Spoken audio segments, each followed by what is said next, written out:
Hey DCC, welcome to another edition of Morning Coffee.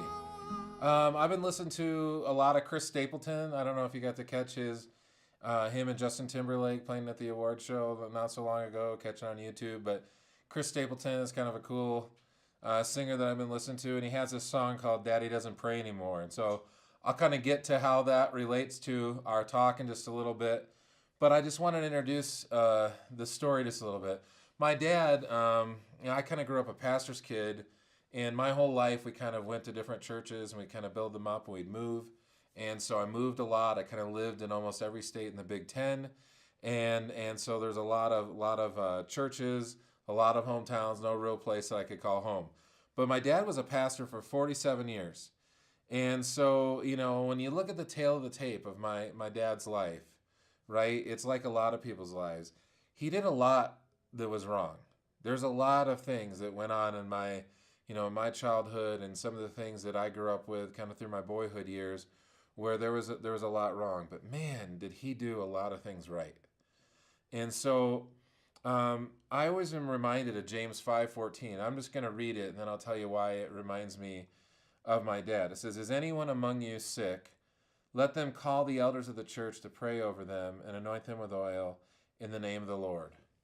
And so my dad was kind of one of these pastors. You have pastors who are great, prolific speakers, and you just hear their voice and you recognize them. And there's others that are pastors are great theologians. They're super scholarly. They just kind of they tell you every meaning of every Greek word and Hebrew word on the face of planet Earth. My dad wasn't either of those guys. My dad was a very simple man.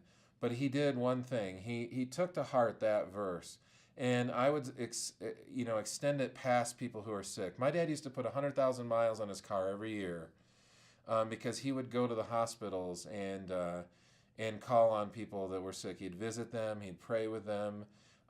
In their worst time, my dad was always there, and he'd even call the local pastors from town. So when we lived in Waverly, Iowa, or Forest City, Iowa, or Johnstown, Pennsylvania, or any of the other states and cities that I lived in, he would call those local pastors and say, "Hey, listen, I'm going to be up at Rochester Mayo Clinic, and I'm going to be visiting a few people. Is there anyone up there that you'd like me to stop in and see and pray over?" And that's just the kind of guy that he was.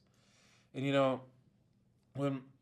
when people are at their worst, my dad was kind of at his best. And I think it's the one thing that when I said he did things so right.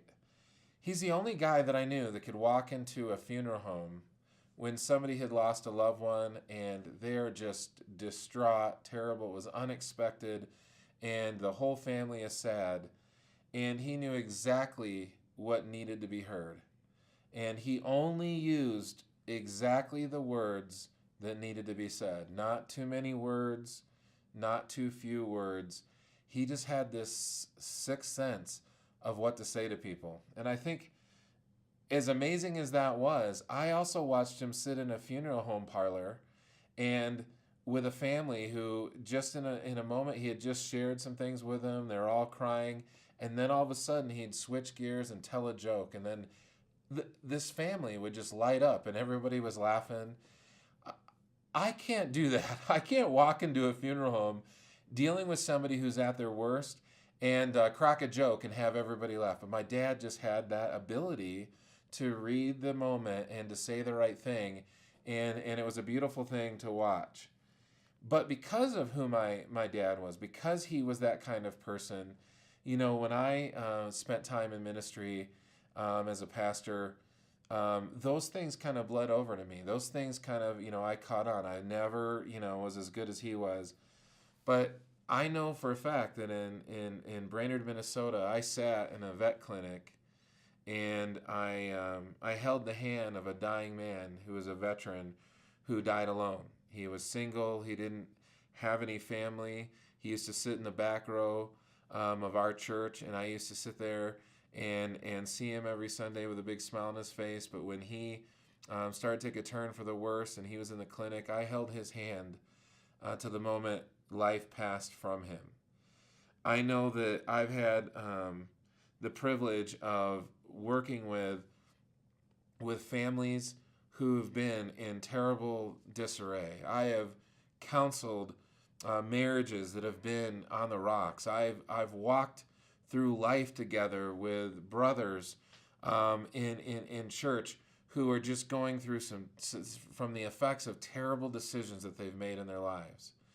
And I know that a big portion of why I do that is because of that example that my dad said. People come first. Relationships come first. And so as I think about this idea of the church, I really just wanted to leave you with a thought today. There's so many things in our life where we get to see people going through, the curveballs that life throws. And maybe that's you. And if that's you, I want you to come and see me in the garage, or I want you to touch base with anyone in the garage, because our staff wants to absolutely love on you, walk through life together with you, and help you through that time. But in the same token, I hope you can be inspired by some of the things that my dad did in this little short bit of his story, because I want you to take advantage of those opportunities too. So I started this talk about my dad with this idea of Chris Stapleton and his song "Daddy Doesn't Pray Anymore," because I got a phone call when I was working at Cornwall Church, and I was running we were kind of running front of house and the monitors back in the sound booth, and I got a phone call and I didn't answer it. So then I drove home, and there was a county sheriff sitting in my driveway at home.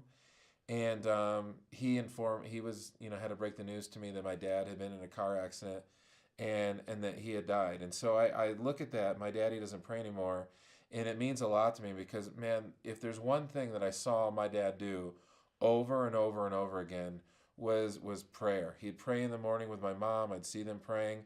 I'd see him praying for me. He would, but most of all, in the midst of people who are going through rough times, he was there always praying for them. And so while my dad doesn't pray anymore here, he walks with God there, right? And so I hope that when you think back on that story, that you'll take advantage of opportunities today to just say the right thing to somebody, put your hand on their shoulder, be there for them, but just look for opportunities, because not everybody's in a great space. Not everybody's having a great life this week. And so please be there for them, okay? Thank you. Have a good day.